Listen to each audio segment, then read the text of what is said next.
E rawe rai tu ai I roto I te paratu I te tuarua nui o te tōrua aiwan ano te ihito e toe.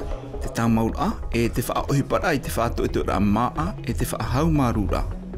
E parofofo a te pārururu ai te tata e whaahepohia e o omo I te tia a pāruru e te ahuohipa.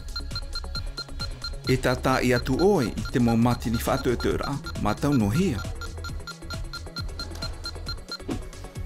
E he opua mai te oe I te hau marura I roto I te mo pia ohipara, I te mo whare e I te mo pūra vera ohipa. E tā mau atu oe I te mo matini whāto e te ora o te I te hiein e te mo pai, I roto I te mo hotera e te mo whare toarahi. E rohi atua oe ini e te mo matini o te matai e wha oipahia nei I roto I te mo whare mai. E haap o atua oe te mo matini whato e te ora a pape. E wha ohipa atua oe te rawe a roro wira no te whaatano I te pāmura a pape.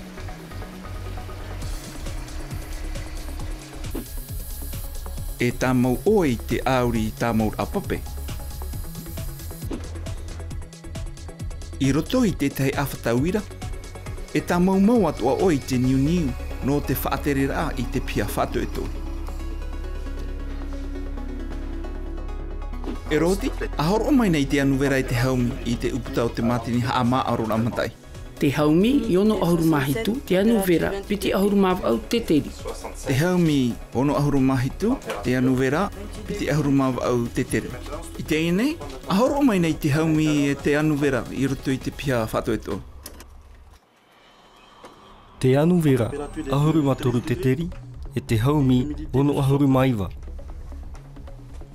E wha I te mai nei te mo numera I te huru o te matai I roto I te matini haa maa arora matai.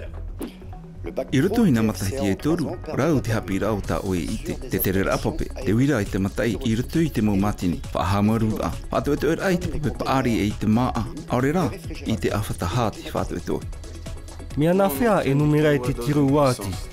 E titau hia I a arawihi oe I te hapi a matemati tā, te ihi huruati no atoa, e te reo wharani, no te papai tā oe tā pura ohipa, no te tau whaaini nera. Kilowatt. Voilà comment tu obtiens une puissance en kilowatt.